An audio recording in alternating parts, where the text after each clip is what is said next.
This movie is proof that any movie has the possibility of making $1 billion at the box office, regardless of the movie quality.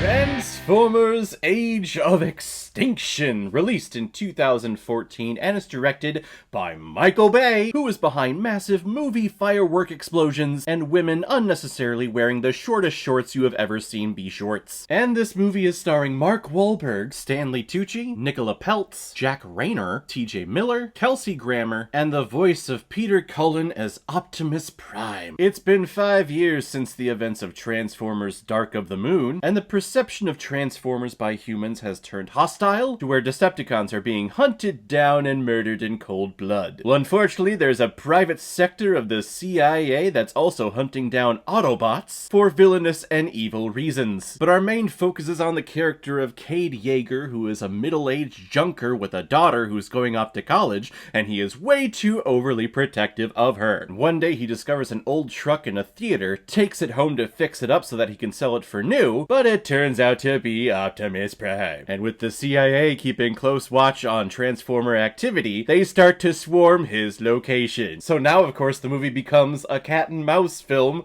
where Cade and his daughter and his best friend who dies, and then we're focusing on the daughter's boyfriend who's a great driver, and we're focusing on them running away from the CIA. In a Transformers movie, I would rather be watching a movie about the Transformers. Gosh, wouldn't that be nice? And also there's Dinobots in here for like 5 minutes at the end. It was all over the trailer, and that was like the big marketing push that this movie had back in 2014. Oh, we're getting Dinobots. Isn't that cool? Dinosaurs who can transform. That's gonna be badass. And it is badass. It really is badass. But we only got like 5 minutes of it. Son of a bitch, Michael Bay did it to me again! Now, I am actually a fan of the very first Transformers film, and hell, I even love Dark of the Moon. I would say that's actually my favorite of the entire Transformers saga so far. I'm going to be watching this movie. I'm going to be watching Last Night later this week. I've never seen the movie Bumblebee. I've heard great things about it, so maybe that one will take the crown on my ranking list of all these Transformers films. But gosh, we're talking about Age of Extinction. This is definitely one of the worst. It's probably the worst, because it's just a whole bunch of explosion, action, unnecessary fight scenes, and slow-mo that's just puked on screen. I don't even know what the fucking story is here. There's a Decepticon by the name of Lockdown who is hunting Prime for a reason because of the creator from Cybertron, I think is what I gather.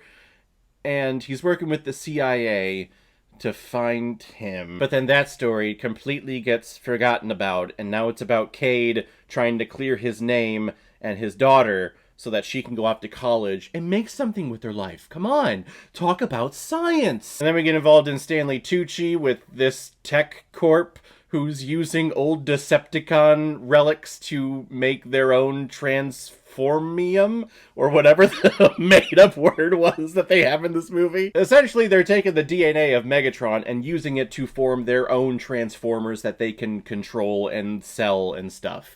But, you know, when you take the DNA of an evil cybernetic life form, gosh, you would think that there would be some type of evilness that is transferred over into the new things.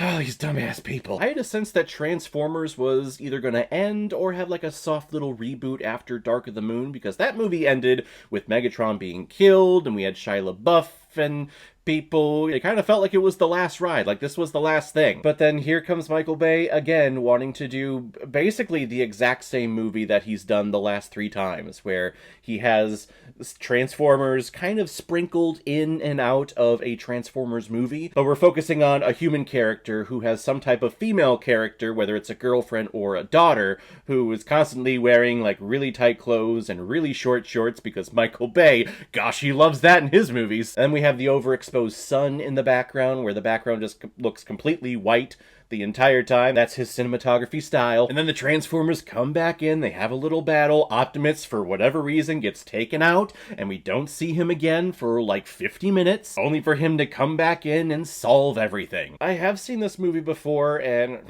didn't like it then. This time around, though, I don't remember it making me, like, physically ill before, but it definitely did this time. Watching all of the slow motion, that way you know what the Transformers are doing, because in real time, the concept of these Transformers, it can get very confusing, because a lot of the Decepticons are just in blacks and grays, and you can't tell who is who. Thank God the Autobots have some color to them, so I can kind of gauge who is who and what they're doing. John Goodman plays one of the fat Transformers who's constantly with weapons, and he's smoking a cigar, because he's a robot. You know? I don't understand. This movie's driving force is the action. That is all it cares about. In terms of the story, character development, really character development of the Autobots. This is the Transformers movie, and we don't have any character development on the Autobots, on the Transformers, and it's so freaking annoying. This is the 4th entry in this franchise. You would think that we would have some backstory, or just give any type of personality to the Autobots, or the Decepticons. Just something! We follow Optimus Prime because he's Optimus Prime.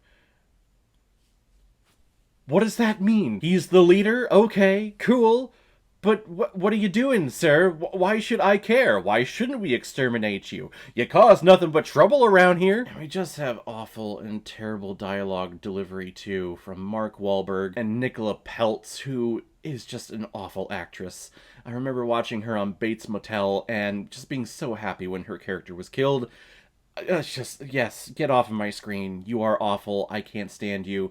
Please move on and never come back. And I'm pretty sure she doesn't come back for the 5th one, thank God. This movie is just really hard to explain what's going on other than just special effects vomit. The only main driving force and the main idea that the creators had for this movie was explosions and special effects and action, and that's all we care about. Everything else, story, plot, and character, and themes and things, we're not going to care about that. Let's just make explosions on screen, and it's going to be cool, and it's going to happen for 2 hours and 45 minutes. It's 2 hours and 45 minutes of nothing. I don't know what happened here. Plus, it also turns out that Optimus Prime has jets on his person the entire time. So all these times he was driving around in a hurry, trying to get to places, or trying to take out someone, or save someone from being kidnapped over here, he could have just turned on his jetpack the entire time and gotten there much faster. But in typical Optimus Prime form, he waits till the last minute because it's more dramatic and it looks cooler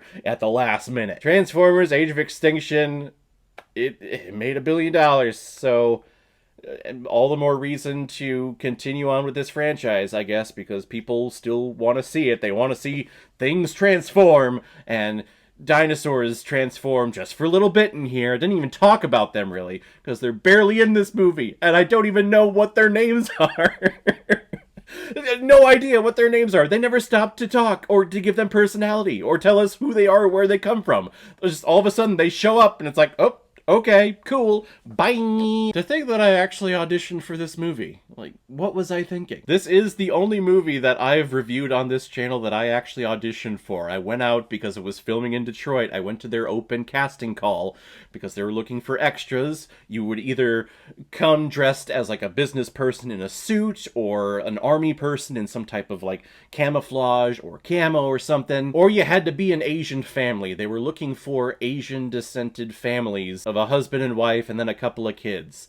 And there was just a huge line going into this hotel. I was there from like 8 o'clock in the morning to 3 o'clock in the afternoon, just waiting to get up to the podium for them to take my picture and then for me to leave. That's all you do as an extra, going out for a casting call like that. But it was an experience. I'm glad I did it, but gosh, this movie, it happened, so good for it. And I'm going to move on. I don't even want to talk about this again. I don't even want to talk about the next movie in this franchise, because I think that one was even worse, but we'll talk about it next time. I'm going to give Transformers Age of Extinction 1 out of 5 Blu-rays. What? No! So guys, if you've seen Transformers Age of Extinction, what did you think about it? Or if you've never seen it before and you stumbled across because of this video, then comment below, let me know what you thought about it. And as always, if you like what you see here, if you like my take on movies, then hit the subscribe button and make sure you hit that bell so you know the next time I release next movie review. So guys, I will see you next time on the channel, but in the meantime, be well, be good to each other, and go watch a movie. Take care, guys.